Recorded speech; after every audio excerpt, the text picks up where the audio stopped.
Well, I know Foxcast will probably never see my video, but just got his t-shirt and I think it matches the car pretty good.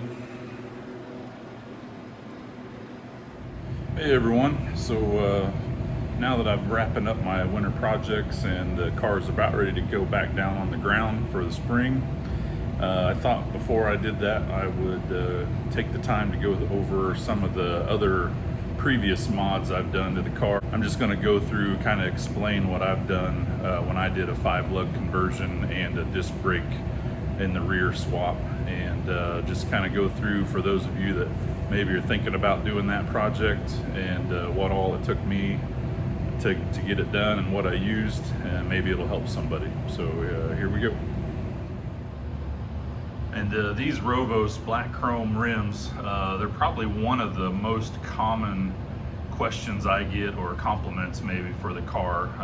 Honestly, the interior is probably the most common thing that people talk to me about or say that they like.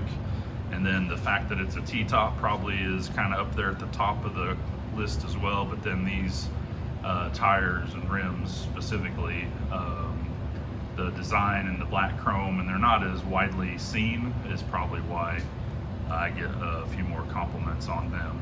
So first, let's cover what wheel and tire combo I ultimately went with. So obviously a lot of us want different tire and rim options, and 5-lug, it really opens that up.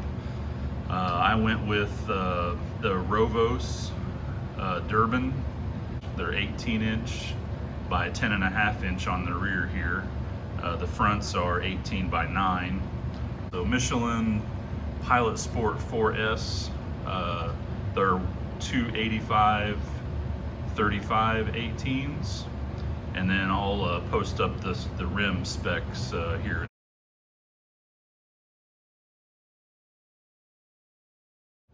So as you know, that's obviously going to take some work to get those to fit okay in here, and these still are not perfect. I have a little bit of a rub, and I've put a couple hundred miles since I put these on. I would say I did this project 2 years ago as a winter project, and probably less than 500 miles on it since then. But I'll get in here a little closer and show you what's going on. Alright, so we'll kind of pan through on the bottom here. The rear definitely has had a lot of work done to it, and we'll just talk about kind of everything related to the rear suspension and braking, etc. in this video. So this is the original 8.8 rear end that came with this car. It's a 1987 GT. Like I said, about 2 years ago, my winter project was to have this rebuilt, do the 5-lug swap, and do the brake changeover. I've got the diff cover. It's got the kind of the extra supports for the internals. I did have this completely rebuilt. That's one of the few things that I have not done myself to the car, but some things I'm willing to try if I haven't done them before. Other things I want to pay for the experience and know it's done right and gets done once. So I have all the internals here replaced, and I'm going to pop in the parts that I used here.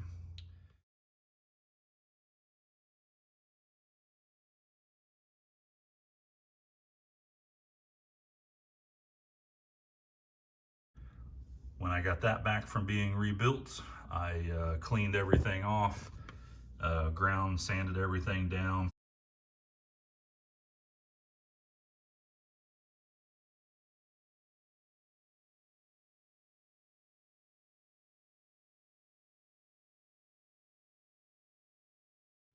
Pour 15 process to get the good black hard coat finish.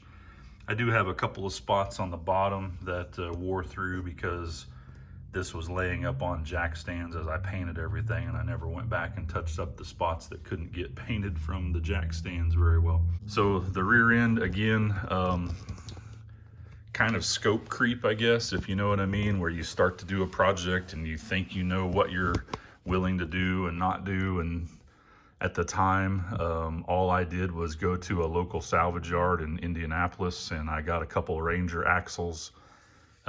So I kept with the 28 spline Ranger axles. I bought all the brand new internals to be 28 spline.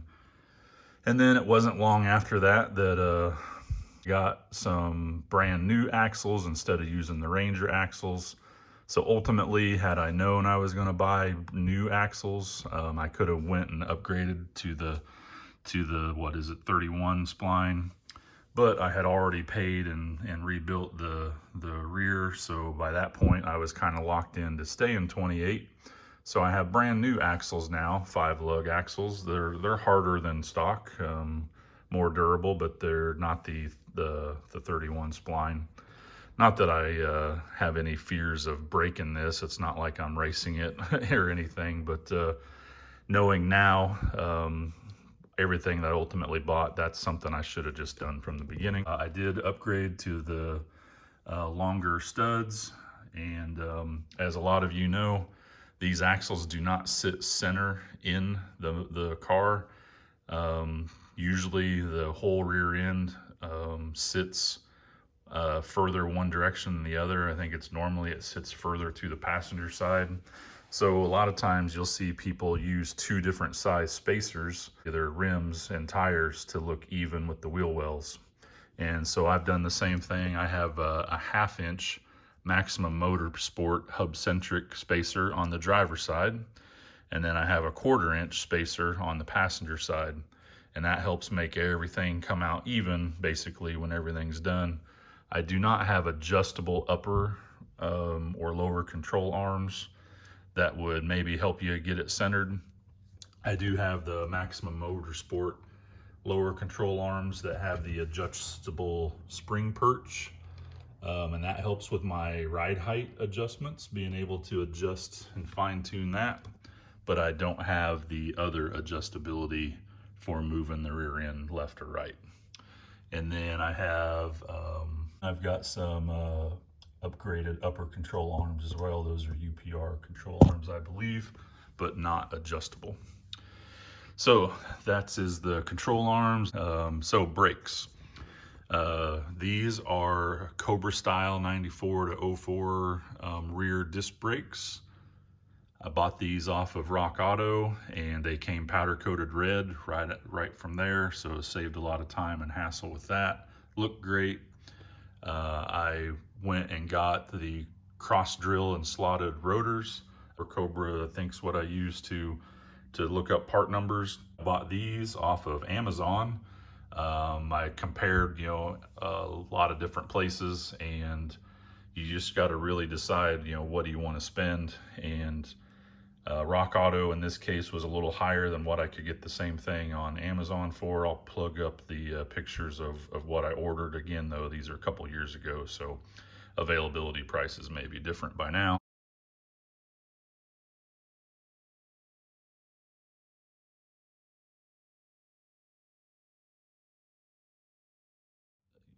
Things like, rotors, pads, alternators, starters, a lot of that kind of stuff. I just shop around Rock Auto, Amazon, and find the best deal I can.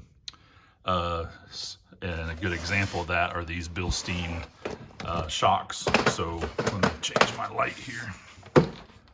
The Bilstein shocks, Rock Auto, they run out of them fairly frequently, but they get them back in fairly frequently. They are way, way cheaper than anywhere else that I've been able to find. So I want to say I saved from the struts and the shocks both, buying them from Rock Auto back when I did. I probably saved about $200 over what they were going to sell for on some of the bigger Mustang sites. So it was worth waiting for them to be in stock and get them all. Photos of the brake lines. The brake lines, my factory brake lines were in pretty good shape, but I just chose to replace them, the hard lines. Got them from a place that sells kits on eBay. And I even replaced the other line that connects up to the chassis where it Y's off. So all the brake lines are replaced.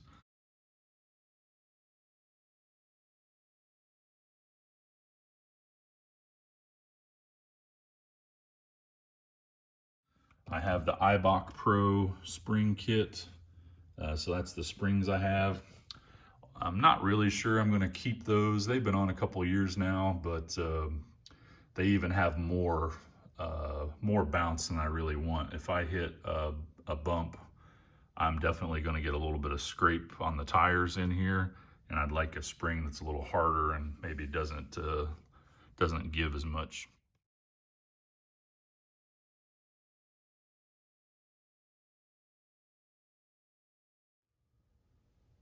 All right, let's talk about, you can see that kind of brass colored spacer on my springs. So I've actually bought these springs, really liked the ride height of them. However, my driveway is fairly steep to get down out of my driveway onto the road. And every time I left, I was always rubbing my tire on my wheel well. And there's not much I can do about that. So on my spring perch adjustment from the Maximum Motorsports right here, I've got that as high as I can get it on the driver's side, not quite the same on the passenger to keep a level ride height look. And then I had to put these spacers on here also to prevent the rubbing. My car higher in the rear than I'd really like it, but it's the only way to keep it from damaging the tires when I come out of the driveway. Now, when I get to a show or something, it just takes a ratchet and I can get under there and lower it down. Or if I'm cruising around, I can do that, but I don't do that very often because it's a pain to then jack it back up before I come into the garage. Now you can see I have rolled my fenders. I could roll them more, and I might at some point, but for now, I'm not really hitting here. And you can see I've got one spot here. That's the only rub spot. I have not massaged the inner wheel wells at all. Something about that, I don't want to really pound the crap out of these inner wells. But it's just a very light rub, and it's not rubbing on the rim. The rim is not damaged, and I can't really even see the damage on the tire, but it's got to be rubbing somewhere every now and then, because that's definitely some type of a rub mark. But it's pretty light and doesn't happen very often. Again, if I'm driving and I don't realize I'm going to hit a bump, that's when I hear the scrape. One thing also I didn't mention, not that it's probably a huge deal, this is a 94 Cobra sway bar. I think it was about 2 millimeters thicker, if I remember right, when I measured it. And I've also, did the emergency brake upgrade, the LMR kit that, changes your emergency brake cable, and you modify your handle inside, and then it connects up to the disc brakes here.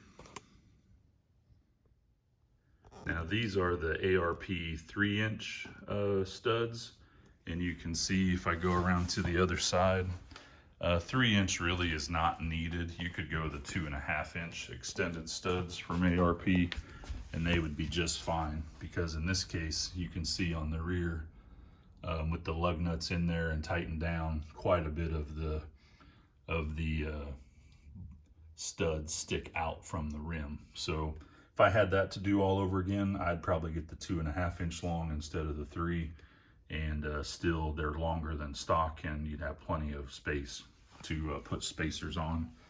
Again, this side has the 1/4-inch spacer, so the other side it's not quite as much, but still plenty left over. Hey, it's the next day, and I was doing a little editing and realized there's a couple things I left out of the video, wanted to make sure I included. For those of you specifically that's maybe found this or considering doing a disc swap in the future, to where you remove your rear drums and put on disc brakes, you can do a standard disc brake swap, or you can do a Cobra disc brake swap. A lot of people go the Cobra route because you get a little bit bigger diameter of your rotor, and it does require a few things to think about, though, that some parts you might get out of a junkyard won't work depending on which route you go. So originally I found a a Mustang at a salvage yard that was between a 94 and an '04, I think is the time frame there. And I was able to find one that still had all the rear end intact. So the parts I was looking for was the brackets that mount to the end of the 8.8 tubes that hold your calipers, and then the anti-moan brackets that were on there. All the bolts and hardware that I could salvage off of it, I grabbed. I also took the dust shields off. That was another thing I was looking for. A lot of times, or at least back when I did this, I couldn't find aftermarket options to buy dust shields for the rear end. I could find them on NPD and other places for the front to buy those, but not the rear. So I brought all those parts home and cleaned everything, painted everything, got more parts that ordered. And as I got into the project, I quickly realized that when I ordered the Cobra rotors and the Cobra calipers, that stuff will not work with just a factory GT Mustang brackets that I took off the salvage car. The anti-moan brackets did not work, and the brackets that I had taken off the ends of the tubes, where you just cut a corner of it out so you can slip it back behind the main bracket on the tubes of your Foxbody rear end. I'll show a picture of what I'm talking about here.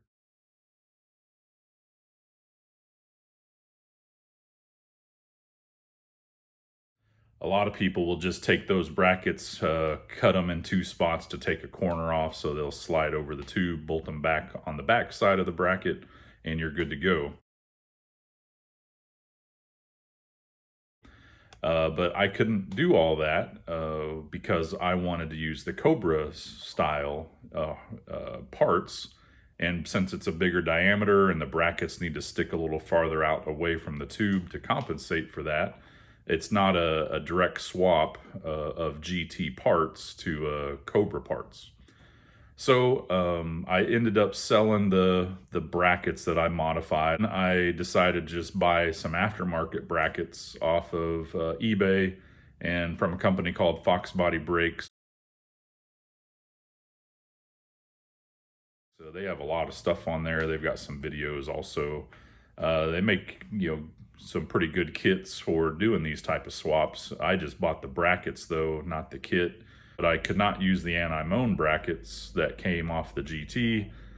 You would have to get anti-moan brackets that came off a Cobra for those to work. So I don't use those. They're not on the car now. I haven't ever noticed any kind of a noise that I've got anyway. So I had Foxbody brakes, caliper brackets. They bolt right up to your mounting face on the 8.8. And that worked fine. However, they do not have the provisions to bolt on the dust shields. I had the dust shields. I cleaned them up and painted them. That came off the salvaged Mustang. But the brackets I bought do not have the 3 holes to bolt them up. So that was a mistake I made. I didn't realize it at the time, and I just didn't go back to ordering another set of brackets. But had I done it all over again, I would just get the options off of LMR.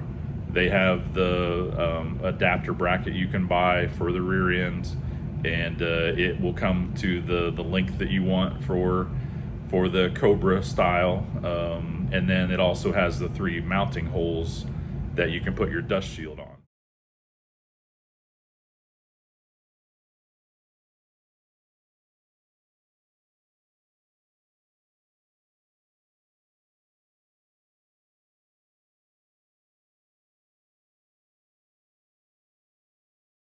Had I done it all over again, I would have spent a little more money, got the LMR brackets, and had everything else that I wanted.